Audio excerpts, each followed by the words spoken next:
Alright, hey everybody, how's it going? I wanted to talk today about some stuff. I want to talk about some stuff that I'm learning in some books that I'm reading. I feel like a lot of the information that I read, I'll end up forgetting. And so I was thinking if I do videos talking about the books I'm reading and give information as I go, it'll be less likely. Well, maybe I can go back and refresh myself anyway for stuff that's important. But no, there's I tell you, there's a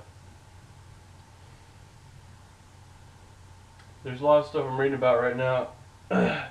Has to do with Bush, the Bush family, and that's stuff that that's really of deep interest to me. Because here's the deal: when the book was written, the book's about George Bush, but when the book was written, it wasn't written. It was his son hadn't even become president, and so, anyways, the thing about it is that it's important to know because his family has been involved in false flag attacks, etc., and extermination overthrows since the day of Adolf Hitler. And that's exactly where I'm at in the book right now, is when they're just beginning to talk about Adolf Hitler and stuff. But as of now, I've been getting up to that point. His father was part of the Skull and Bones institution, and went on to become a senator, but married another guy whose name was Burt Walker or Herbert Walker, and they were part of a graduating class with Percy Rockefeller. Rockefeller family, is just ever since the days of John Rockefeller, he's an oil monopolist, and J.P. Morgan was a much bigger monopolist than Rockefeller. But there's a lot of evidence to the fact that it's basically just a European conglomeration working through individuals within the United States. But the point of the story is that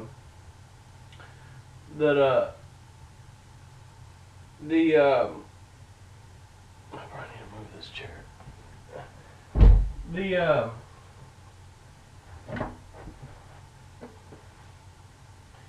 The guys who do these things, they're called central bankers. You know what I mean? I mean, I shouldn't have to sit here and explain the whole stinking story every single time I get on and do a video, because there's too much to it, and you need to just kind of, I guess, go through my older videos and see what I'm talking about, or whatever. But the thing of it is they're running the country, they're laundering the drug money, we're going to prison for laundering drug money, we're being enslaved. That's the main story. And I'll tell you, just go through my description. I mean, it's a known fact that it's not true, but on its face, it's a lie. I mean, what you do in the privacy of your own house isn't your own business. That's third world country behavior.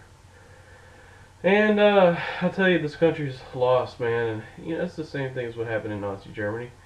You had the most wealthy country in the world, or the most advanced anyways, technologically. They had televisions, microchips before us,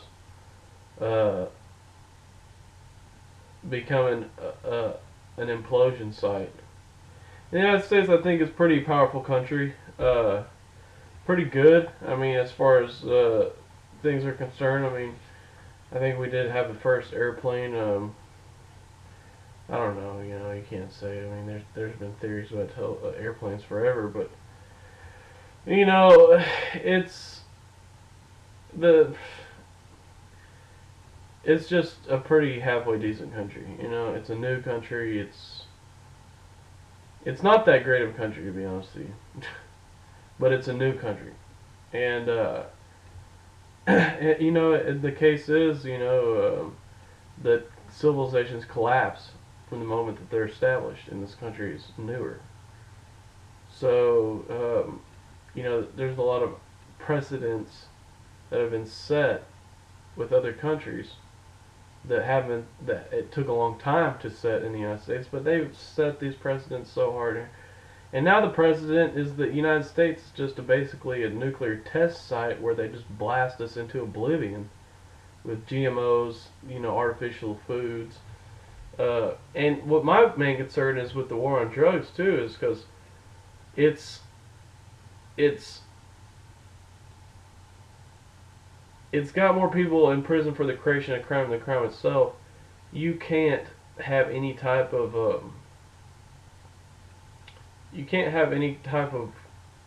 fear for corrupt behavior at the highest level of government where this is occurring if the government is so subservient that it puts more people into its justice system. How afraid would you be of the justice system, you know? And and so, I mean, I think there's some things they can't get away with. I mean, they took what's his name, head of the IMF, and put him in prison for raping somebody in New York. I mean, that they'll do anything, you know. And I guess they thought they could do absolutely anything. But you know, they do launder drug money with impunity. They do print money in secret. They do it. And we go to prison. And, you know, anyways, the thing about George Bush that's important to know is that what happens with these people is they'll have a false flag attack, and then the next thing you know is a heightened security state. And it's the same program. They got a bill that's given a euphemistic name, and then it's passed within a month, overwhelmingly, with little to no oversight of the bill.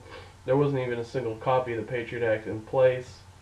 The Enabling Act was similar situation, similarly named.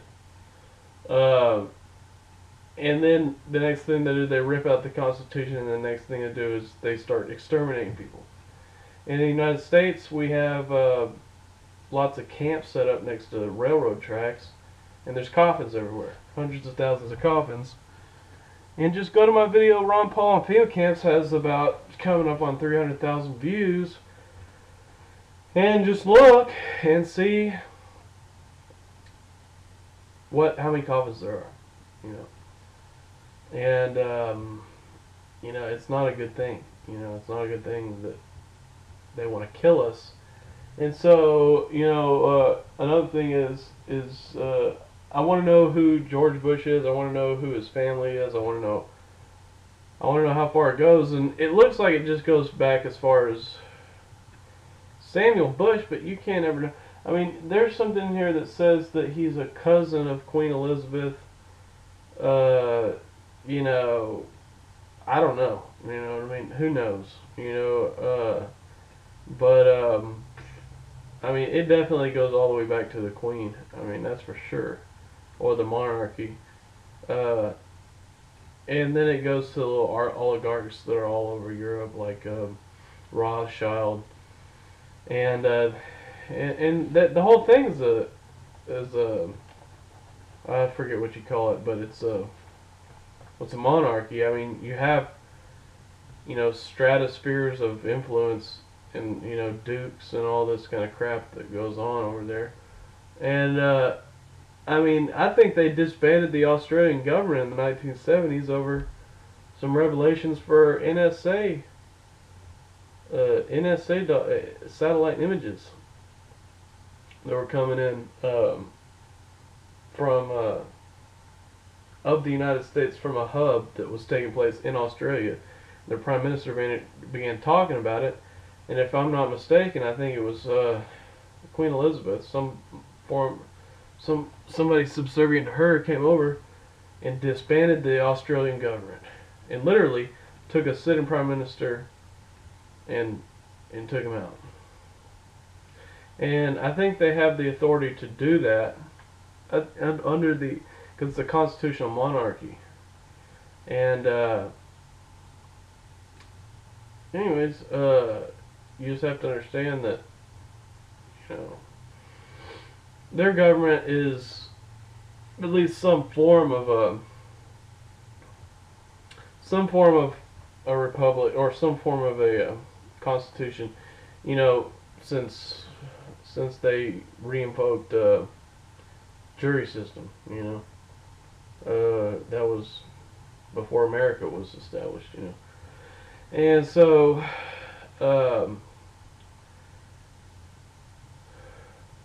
Well, it's just been a long road, man. It's been a long road. You know, trying to be free. But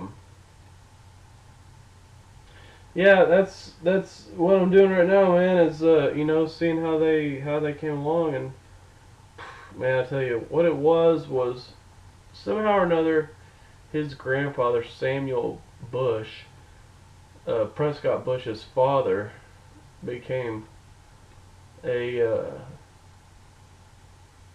he was given a position over a war, something to do with munitions, and he had never done anything but he was a president for a rail car parts company. And I don't know exactly what happened to the guy, but either way, there's this guy Averell Harriman, and Theodore Roosevelt had said that this guy was a horrible person, couldn't be trusted, and he had inherited all this money from his father, and I think it was maybe his father who Theodore Roosevelt spoke about. Either way, he's looking to reestablish himself. So there's this guy, Herbert Walker, who gave out a whole lot of contracts, as I recall, as I'm remembering here, to different freight companies that were operating within the sphere of influence of the international bankers. Which international bankers, they basically have set up a Federal Reserve. It's a fake. It's just an overthrow of the monetary system, and on behalf of banks. So they take the authority from Congress and put it in the hand of banks to set monetary policy. And so with that, they print up all kinds of money. I mean, this is the thing. You know, I don't know exactly what goes on up there, but I saw a video with Alan Grayson, where he said to the Inspector General, where is $9 trillion? And she said, I don't know. This is the Inspector General of the Federal Reserve. A senator asking the Inspector General of the Federal Reserve. And so you ask yourself, who knows what's going on? I saw a report where they said that Ben Bernanke said that we couldn't know who was given loans as a result of the savings and mortgage crash backdoor. They found out there was a lot of money.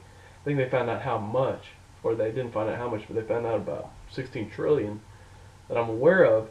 And when they came to Ben Bernanke and said who got them, he said, well, we can't release that information because that would hurt the provision of information. That was the excuse he gave. That releasing the information would hurt the provision of information. That's what he said. And so what I'm trying to say here is that they run the monetary system. Okay? That's what I'm trying to explain to you. And so how they do it, I don't know. You know, I mean, what all little gimmicks that they've cooked up. The main and most important thing that you need to understand is that we don't need a Federal Reserve.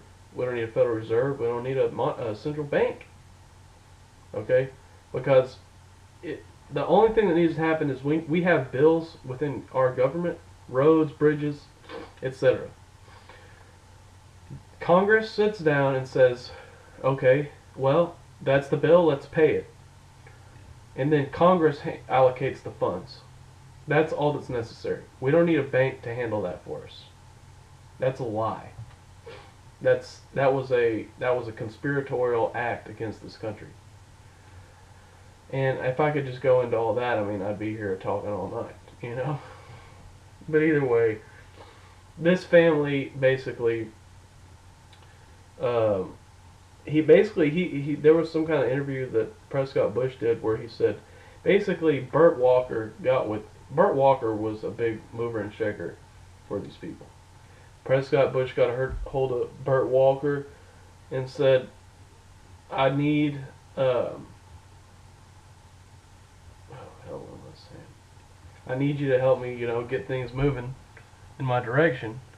And what ends up happening, is Burt Walker ends up basically running the show, and I think Prescott Bush ends up running the show, actually, in the end.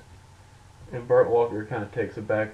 He gets into sports and gambling and horse races and stuff like that. Anyways,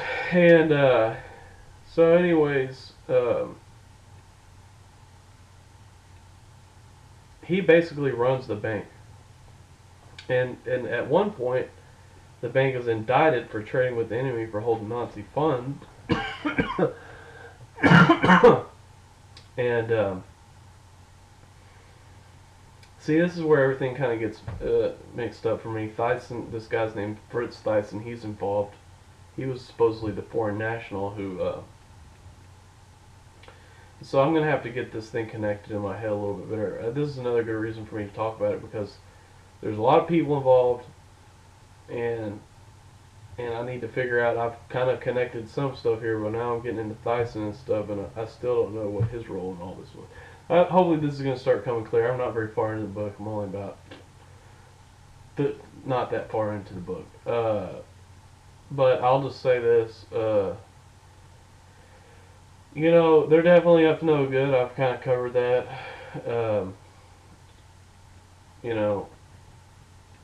The fact that... And here's another thing. 6,000 innocent people a day are being enslaved, in the United States. I'm sitting here watching Cops, and this guy's sitting here like, he's got a gun and he's got drugs. And I'm like, and he's like, well, the gun may be registered to him, but he said the drugs is what he's going to prison for. Well, the gun or the drugs is irrelevant. First of all, there's the Second Amendment. You got a right to hold a gun, period. But as far as the drugs are concerned, that's his business. If he wants to smoke that crack, if he wants to sell that crack, somebody else wants to sell that crack, that's their business. It's not until they go into somebody else's house and start trying to steal their stuffs to support their crack habit, or get out on the road and start trying to drive under the influence of crack. I don't know, you can probably maybe even drive under the influence of crack. I don't have any idea. But there needs to be an understanding of the fact that you don't go to jail for crack until you've hurt society over what you've done under the influence of crack, or give crack to a kid. So, if you give crack to a kid, that ought to be illegal. If you sell alcohol to a kid, it's illegal. But what happens whenever you make it illegal for adults to buy crack is you create a black market. Out of that black market, drugs become available to kids because they're not even available to adults, and drug dealers, their entire market is based on violence and corruption. So they're not gonna withhold drugs from kids because it's a test to who can be the most corrupt. And anyways, there's all kind of violence involved. HIV goes up from shared needle use. People don't turn each other into, the purity of these drugs goes up. That leads to overdoses. The drugs aren't clean, you can't, it's not a regulated market. So, people end up buying marijuana from people they could be growing it, and it's not clean. And the list goes on, and it's not like you're going to stop anybody from doing anything. And it's not like, even if you could, if that would be a reason enough to do it, because it's their life. You see what I mean? That's like calling Jesus Christ a drunk. There was people who did that. you know? And he called him out for it. But either way, you know, the point of the story is that it's the epitome of being a hypocrite. Let me tell you what you can do in your own life. Let me tell Jesus Christ to quit drinking, because it's like I'm so good, you know? Is that because you're so good that you got to tell me that I can't smoke pot over here or do a line of coke or, you know, whatever it is, you know? Do you need to be over here doing that, you know? I'm an adult, you know? And you need to mind your own business. And it's literally insulting. And you know, there's just no telling whenever it gets to be a boiling point, man. I'm waiting for people to start returning fire on these people. I mean, I'm waiting for people to just start literally just pulling out guns and shooting people for trying to come into my house, in my business, and tell me what I can and can't do to myself, you know. And I mean, it's insulting, you know. Do you think that people are just going to allow you to get away with that forever? I mean, the problem is they have these bulletproof vests and everything else, but it had some Teflon tip bullets. I mean, that'd be a good start, you know. And even just a bullet in the head to one of these cops trying to come in here, stopping me from smoking a joint, maybe in order, you know.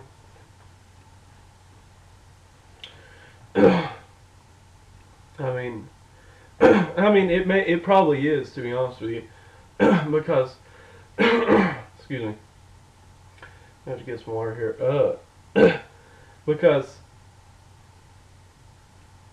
if we can't eventually do that, or bring ourselves as a society to do that, it may not ever end. It needs to become a point in their minds where I don't know if I'm going to die for this becomes more of a problem than I'm going to be looked down or frowned upon, you know, by society for doing this, because that's not motivation. That's not motivation enough. They really don't mind. And, you know,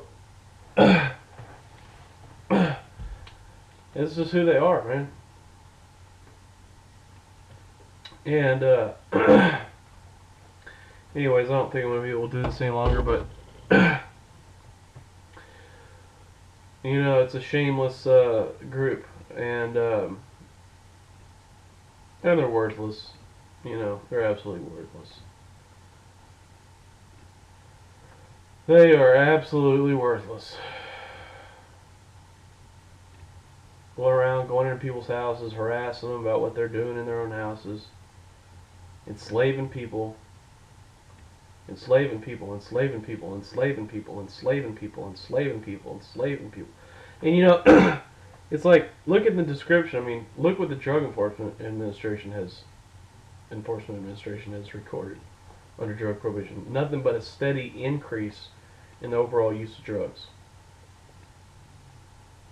Look what the United Nations has seen here, you know. And so,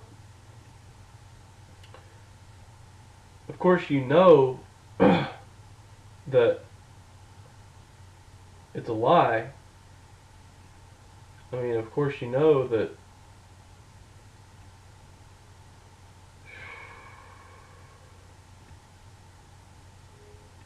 I mean, seriously, look at, and I'm getting these statistics from Google Tech Talks and CNN and man, I'm gonna have to cut this video short. Yeah, I'm gonna have to cut this video short. If this doesn't quit, I'm gonna have to cut this video short. But look at MSNBC, CNN, United Nations. I mean, it's all there. And the drug use, the homicide, you know, the fact that it's your own house, and it's really overstated. It is overstating the case because, you know, when you get down to it, we're talking your life, your house, your life, your house. And yet they're kicking people's doors in, and they're coming, and they're shooting people's dogs, and they're dragging people into enslavement. Enslavement, you know? Enslavement. It's not a pretty sight. People are sitting around enslaved tonight. Right now. Right now. While I'm sitting at home taking things for granted, there's somebody sitting around enslaved, lucky if they're eating ramen noodles. Because that's what they sell on commissary. And maybe they'll chop up some pickles or whatever and stick it in there.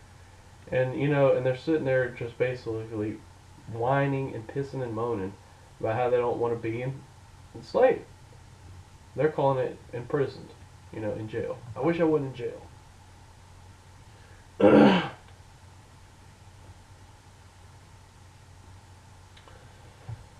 And, you know, that's a redundant conversation to be having 24 hours a day, and that's what they're doing.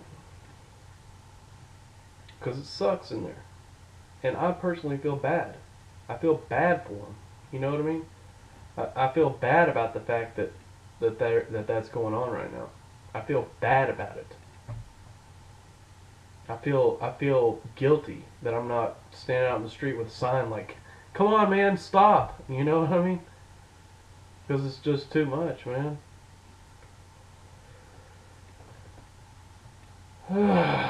And it's just hell. You know, and people aren't doing enough about it. And but it is hell. I mean, it's I mean, nobody wants to do enough. And nobody knows what to do. You know, we're being usurped. You know what I mean? People are complicitous. People are collaborating against us. You know. And it's not an easy position to be in while you're being usurped and literally roughshod, just ruined, you know. So if you entitled people can not even be happy, you know what I mean?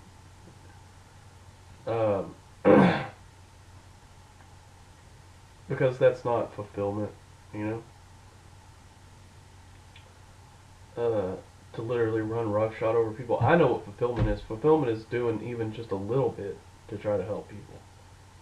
You know? So, it's not like there's any question in my mind as to whether or not it's fulfilling to sit there and literally ruin people's lives and watch society screech to a grinding halt as a result of you. I think that would be the most torturing experience in the world, to feel that guilty. It's horrible. And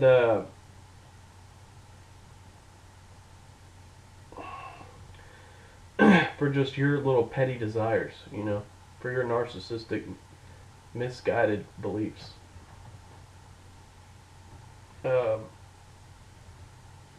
So,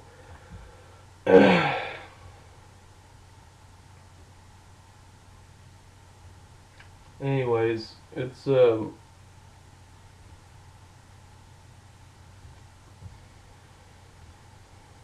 horrible situation, and you know what can be done. You know, I mean, I don't know. Something, you know, you can talk about it. You know what I mean?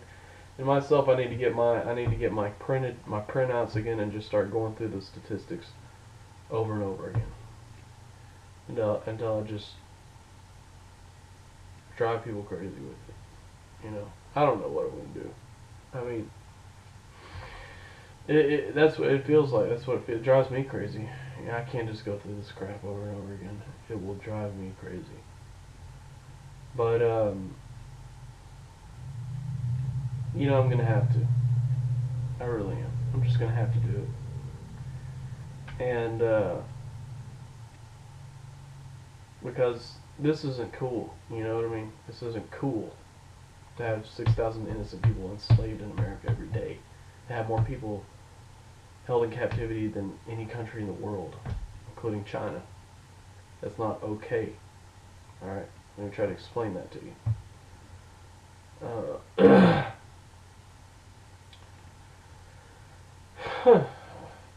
It's not acceptable. I'm not going to accept it. I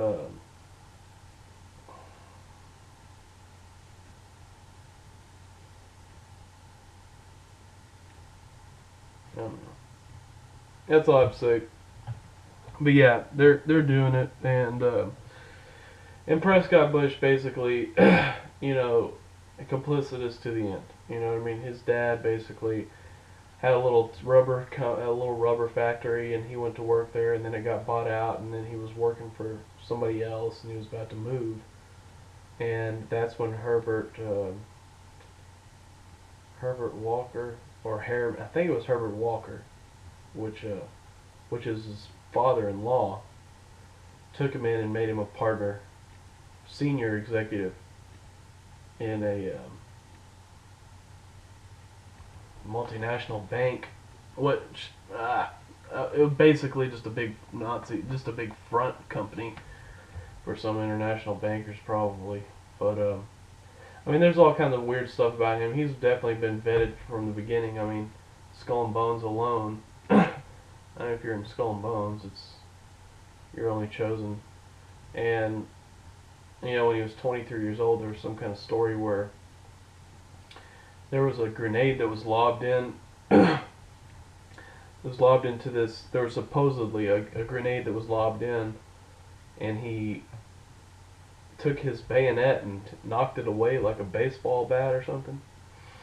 And then there was an ad mocking it. There was a cartoon mocking the whole scenario the next day because he was supposed to get some kind of huge medals, you know, over all this in World War One. And then his dad wrote a letter to the editor and said that the medals have been they've been stopped, or I don't remember. Anyways, withdrawn due to whatever, maybe the cartoon or something that was said in the magazine. And I mean, supposedly it was pretty well hushed up, but supposedly there was a lot of whispers about that, even as a senator, when he was a senator, concerning what in the hell was that, you know. And should be pretty obvious. I think that was probably after 1913, pretty sure, and therefore he was already. They had, like I said, they took control of the monetary system. And so, you know, there's books you can read about it and just look into it. You know.